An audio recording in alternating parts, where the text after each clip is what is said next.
So, Jewich, good morning. So, it's me, Naomi. My name is Naomi, and I am the primary navigator of Dream Waters Wellness, and accompanied by some beautiful crows this morning. And this video, this live, is in response to someone, a dear sister, putting out there that she thinks that the Lionsgate is a hoax and is a made-up thing. Because it's essentially a holiday. Like, if you look at it, like our current culture, our popular culture, is accumulating around a desire for spiritual connection and a comprehension and an ability to put the dots in a row, right? And make the ducks make sense. So any which way, so I was like, okay, it's true. There's been a lot of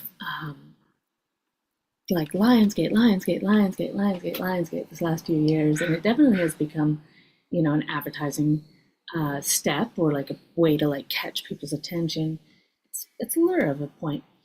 But what's interesting, there's two different things that I found really interesting in this that's happening here right now. One is that, yes, actually, like Lionsgate has been around for a long time. Different cultures have looked upon Sirius as like an important star energy and as a goddess and different things like this. So it has been around for a while. It was a point in Egypt where when Sirius was available on the horizon and was seen, then it meant that the Nile was going to flood, right? So there was these different points where we know that it's associated with seasonal shifts, it's associated, with particular gods and goddesses. What I find the other interesting thing, though, is that we are building a meta narrative and we're seeing the meta spirituality of the West attempting to find its full philosophical footing in a landscape that is down 60% of participation in its traditional dogmatic structures. So that was the survey for British Columbia and Canada in 2017, was that religious participation was down by 60%. So then all of a sudden we see Lionsgate is people are piqued on its interest. People are really curious about astrology at this time. And if we look at ancient cultures, astrology has always been important. And there's many ancient cultures that are drawing us towards the star teachings at this time. There's lots of star talk happening. And it's very interesting to see that it is a collective narrative of this contact from the stars and this like beginnings from the stars. And that I totally understand in a way of carbon amasses to a certain point and it can't do anything but become an orb. At a certain tonnage, carbon has to become an orb. So carbon creates a planet. When it gets to a certain amassment of carbon, consciousness and carbon together, it can only become an orb. That's it. That's the limits of carbon in its basic anatomic structure. But you add spirit, so I always imagine like the ozone layer, like the inertia, the ergomorphs, the ethers that are encapsulating around this orb of a certain amount of tonnage of carbon with consciousness. And so when you add that external consciousness, the soul aspect, then that's reaching down and the carbon reaches up and we become human and we walk upright. We are not four-legged, we are not solidly of the earth. We are half star and half earth. So when different cultures have different ways of expressing and explaining this moment of conscious communion between the soul and the carbon and consciousness that have formed on the earth, these are just really, really beautiful like beginnings. And so perhaps we didn't always worship these gates or these things because we're not of those lineages, or that wasn't our people's ways, or whatever it was. But what we have right now is a very unique thing happening where there is a culture based around astrology and the making and celebration of a amplification of a date. But as we look into different things, like let's start with Lionsgate astrology history. So when we Google quickly Lionsgate astrology history, we get in ancient Egypt, Sirius was revered for its brilliance. The star was seen as a symbol of the goddess Sopdet, who was associated with the harvest, the new year, and served as a warning of the annual Nile River flood. So it was a, it was a coming in. Sirius, I've heard it associated with dogs. And in this case, a little bit later, it explains that Sopdet was an accumulation, was a conflate of Isis and Osiris. But I think that's our desire at our current perception lens to like make it a definitive singular. I feel like more likely at the time there was more of a pantheon, and there would have been places that fixed and focused on particular goddesses, gods, deities, stars. But I don't know if it was as singular as our Western lens is. Because we got to remember that our culture is very singular. So the star Cyrus is shining bright in the sky, making it an extremely lucky time to make dreams come true. All right, this is according to New Age. What does it mean right now?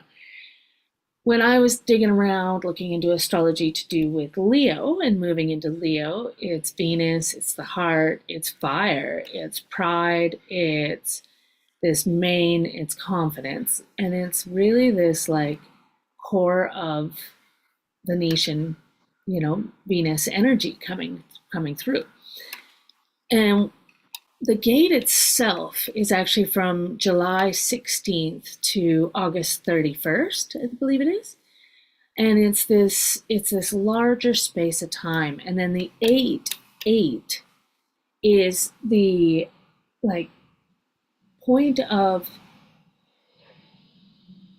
well, it's infinity, because the figure 8 in understanding the morphic field and superfluids is the perpetual motion setup. So you push up and then drop down, and then it should have enough momentum to have a continuation and move. So the figure 8 has, like the Mobius strip, has a ability of like a perpetuating energy that is fluctuated from the movement that is the 8. The 8 also is associated with spider, and is the 2 body, and then the 8 legs, the 8 eyes, the 8 points of perception, and the 8 ways of grounding in the comprehension. Then the figure eighting is, and then like the weaving aspect that comes with the spider then leads us into reflecting on where you've been and projecting forward from that reflection what you desire in the future, like the adjustments from I like these things and this is what I want plus this to continue forward, and then oh yeah, that's what I don't want that actually, okay, try again. And so I see it very much as this death rebirth polarity, and it's this ability to explore. It has many possibilities in the 8 itself.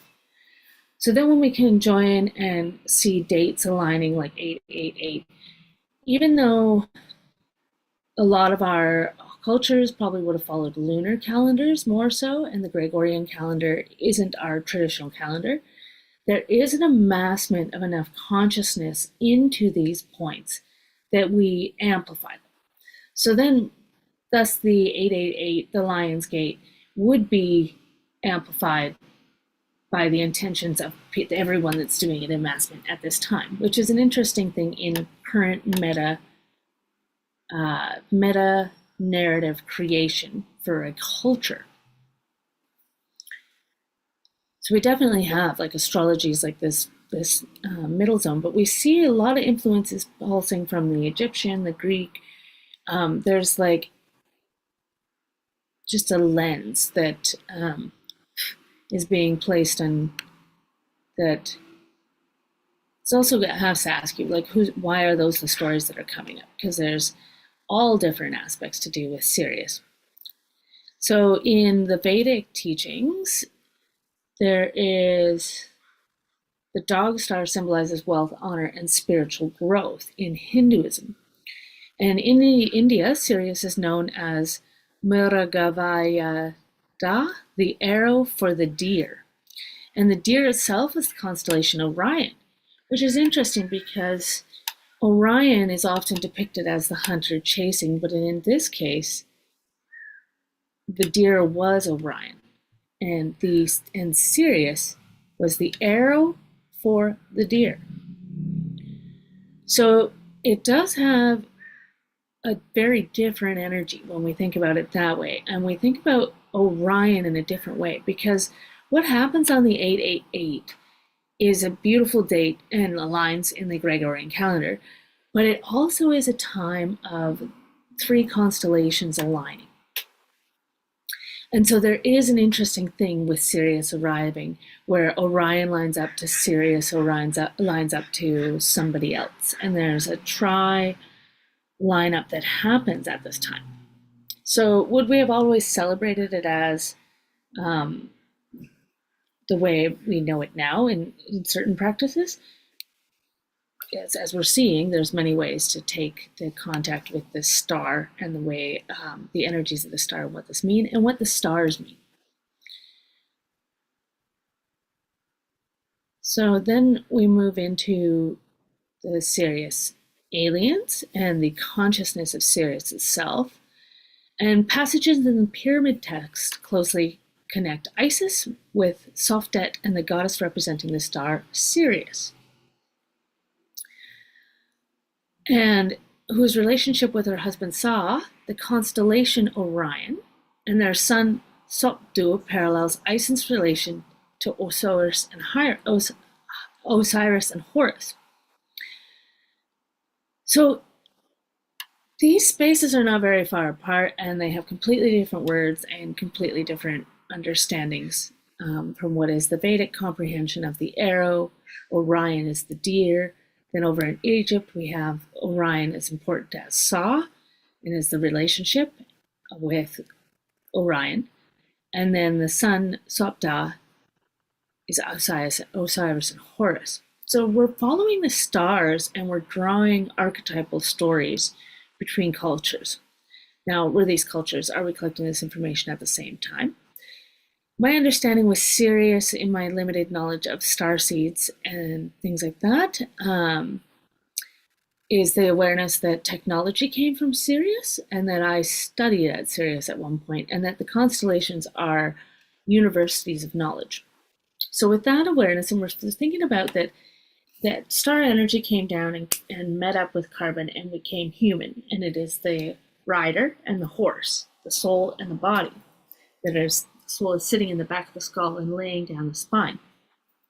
So if we're thinking about the awareness of all of consciousness of humanity, any upright walking two-legged beings are, in my comprehension, a love interaction between the soul and the carbon. And it's the reaching up and seeing how far can we reach into each other. How far can this exploration, this marriage of carbon and spirit really come together? Adding to that is that Adam means seven. So in the theories that I understand, Adam means seven, and that Adam and Eve, well, Adam and Lilith were made from the same clay at the same time, and they were the first humans with the seventh chakra open. So now with the new understandings that there was different humanoid beings, Neanderthal and Homo sapien and Davians and all these different species, subspecies of humanid, on the planet at the same time. And then we're finding these stories in different places of these contacts of these different beings. And then with these narratives and these archetypal comprehensions that are coming with them, for me, that just backs up that, yes, there is universities of knowledge that are taught at these constellations. And so when we come down as half star and half earth, our soul, that is our consciousness that's coming down to work on understanding this marriage, it doesn't fit into one human body. It splits into multiple human bodies. And then from there, I personally believe it splits into, I like the Kwakwaka'wakw teachings, that the human is the orca, is the wolf, is the eagle.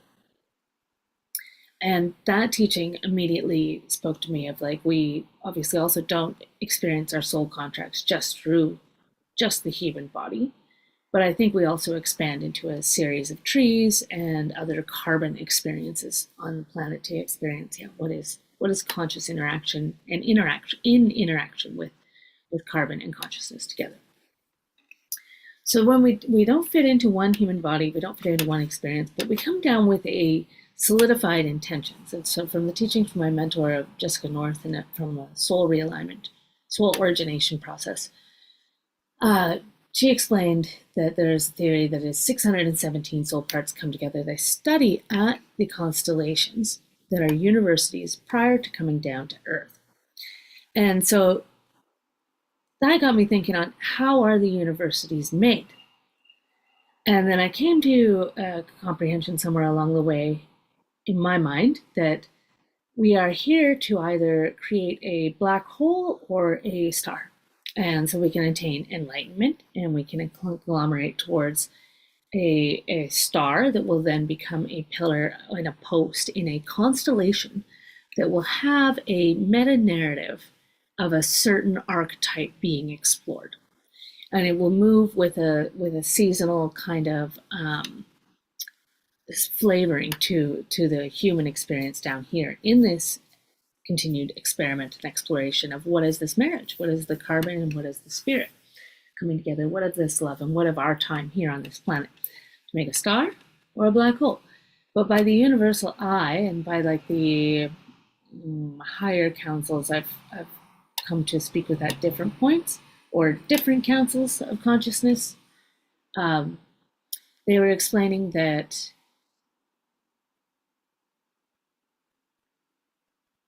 that a pattern is set in place when an orb reaches a certain size that it can harbor consciousness and move a blueprint of a fractal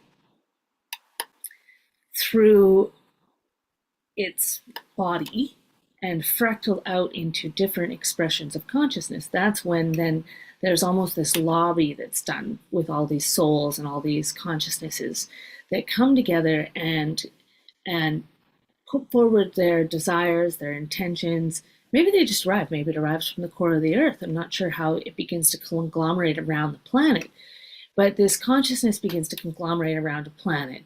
Well, I guess it would have an orbital pull, right? It would start to have an orbital pull, and it would start to pull stars in. And if a star is made by a series of souls, or one option of making stars is a series of souls coming down to one of these carbon planets and doing repetitive tasks on a fractal towards a geometric shape that a star is, and an intention of light and consciousness and energy that is in this activation and memory of a archetypal run through, an archetypal story, then yeah, one option is to make a star. And so planets themselves would, as consciousness amalgamates with carbon, would slowly build a gravitational pull that would bring consciousness in, that would begin a narrative. But then as consciousness comes to the planet, amalgamating around a thought, an idea, a desire, and all those 13 different bodies that are walking around with that same intention for hundreds upon thousands of years, figuring out, trying to refine this star, attain that star, then they amalgamate and become a star and participate to a constellation. Now, the universal eye doesn't care if you want to make a black hole. We equally have as much potential with a black hole as we do to a star. You know, it is the complete opposite, for it is the complete avoidance of light. But at the same time, it's not just a black object, it's a vacuous space. So it has the oppositional, it has the polarized effect of a star. So when you come down and manifest on one of these canvases that is consciousness with carbon that then gets to a certain size, then consciousness lobbies to amalgamate with it and try a blueprint and give a run at a cycle of like, let's try this formula. So the magician card and the tarot. Let's put these things together and burst something different than itself, from the roses to the lilies. and it sets it in motion. But it is a long-standing process of a world building up and collapsing, and a world building up and collapsing, and a world building up and collapsing. That then is the exciting part of being participatory in the blueprinting of the next stellar universities. So then if we go to Sirius, so that's all about Sirius, is understanding the stars. So we go to the constellation Sirius, which is the dog star. We have the current Lionsgate book. One of my connections to Sirius has been through the white lion and the Lyrans, and this understanding of this consciousness that is a white lion with gigantic angelic wings. There is a worship of the like blank and like the white lion that is in Africa, and there is a current regulation protecting the mutation that is the certain places where there is actually white lions. Europe also had lions. In 1994 was the killing and the declared extinction of the Barnaby lion, which was a very large maned forest lion of Europe. So that is not that long ago. So any which way, Lionsgate, there's some lions. There's actually quite strong lions energy throughout different spaces that perhaps we wouldn't associate lions energy so much with. So the Lyrans, in my experience of coming in contact with them, coming up through from the center of the earth, through the center of the sun, over and connecting through a series of stars, and stepping into Alcyon, one of the brightest stars in Taurus, to explore with the Lyrans. I found their energy to be very divine, masculine, very soft, very beautiful, very loving, very home. Sirius, in contrast, I don't necessarily associate the Lyrans fully with Sirius. Sirius, I have a tiny bit of a wariness about, even though, according to my soul's origination, I studied at Sirius. Sirius is, in my understanding from one of my mentors, is the place where technological advancement comes from. And the technological advancement of implants and power dynamics and all sorts of interesting stuff come in the studies of Sirius. Is about, it's spaces, people, structures, technology, expansions, and things like this. If we look at, though, in Egypt, that Sirius was associated with the flooding of the Nile. So this is the flooding of a landscape that has saltwater crocodiles, ginormous pike that have massive teeth, and all sorts of things in the river that are fairly intense. We have a lotus worshipping people, and we have at that time hypothesized like quite a jungly, beautiful space, because deserts actually grow. And so there's a lot of theories that that area of the world would have been rather lush at that time and was really beautiful. So this flooding of the Nile would have been an interesting time. And this awareness, though, of like this preparation that would need to be done, and then coming into your pride, like in holding with what like Leo is all about, really knowing your power. Then, so if in the response to, is Lionsgate a made-up thing?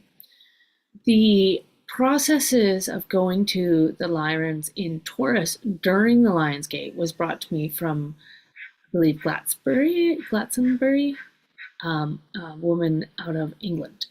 And that process was really, really delicate, beautiful, and in depth. But as I worked with the teachings of Eotara and with the Maori and Romi, I came to understand a different awareness of the levels within each of the constellations, and the delicacy and intricacy of the layers of working with the stars. And with that, I became a little bit more aware of ways that I would prefer to move going forward with any connections to any of the star beings, any of the celestial terrestrials, and any of the heavens and what are your intentions of going into the heavens? And for myself personally, I believe that the only reason to go to the heavens is to collect gifts to bring back to humanity. The rest of the heavens are layers for processing different teachings. So I feel like my understanding deepened in the sixth seal of what is connection and contact with the stars and the starseed movement. So at this time, though, I do see a culture and a meta narrative arriving that is based around astrology, because we are in a bit of a lost time and a lost wandering people space, and a lot of wandering people stories, and a lot of just intense shift. And there's a lot of boundaries and borders. So having something like astrology where it's pretty genderless, it's pretty free, open space. And then it's long enough ago that it's like, well, nobody's really doing that in the same way now, so we can kind of just open to this side of things. And we see the star seed and the light code, and either which way, we see a cultural meta narrative of a desire for ascension. We see a cultural meta narrative for new holidays, and we see a cultural meta narrative that is looking upwards to the sky and returning to that ancient draw to the stars and the communication with the stars, and a remembering of what it is to be in direct channel with that aspect that is the cousins of our soul, which is half of our experience here and half of our existence, as we explore either making a black hole or making a star. And what are all the options of this beautiful marriage between carbon and spirit? So, yeah, just thinking about all things. So, I do believe Lionsgate has been around for a long time for probably everyone in the different ways of these energies of this alignment and what this meant for them and their gods. Whether it was an arrow following a deer, it was a hunter chasing a bull and his dog behind him, or it was a beautiful goddess that is coming in, whatever way it appears, though, that many, many, many different people had interactions with the stars that were very important. And as a culture, we are seeing a desire for a spiritual connection and are finding homage in a neutral space that is astrology. So over and out, shine yourself, be proud. I'm personally finding this moon shift here and in the collective consciousness that I'm in engagement with, that is my mirror reflections and parallels this time, to be very moody and to be quite intense. So of course, during any kind of moody times, I always say honor that, and to sit with self, settle with self, ground, give yourself a little bit of space to just process what is coming up to do with pride. I know for myself personally, I was more aware of Chiron this time cycle around than I was previously years, where more of the Librans and the necessity to contact through very direct means that this bridge is being made. So on the 888, if you want to journey through the stars, there's a neat lineup that happens between three constellations. And I think that really is more what went on during this time, is that ancestrally we would have put on the antlers, we would have dove in, and we would have journeyed up and direct and seen what these three constellations lining up for us and our people truly meant, and the different heavens we would visit, the different gifts we would be able to access because of the alignment, and what we would then bring back to our people, our nations, individually for us and our stories to our beings in those astrological constellations. And as I look up, I have a green katydid on my ceiling. So I'll take that as a sign, and I'll follow my heart, confidence. Look up, follow your confidence, sing your own song by rubbing your legs together, your ears, or you're on your knees. Katydid, heart chakra. Do the things that make you feel more confident about yourself. The crows agree, so that you can love yourself more and show up for others. And if you want more, you can Google katydid symbology, as I know I'm going to in a moment here. So, over and out, slanted. Morning ponders and the wanders with the coffees, sunshine, and the crows as we sift through the dream water.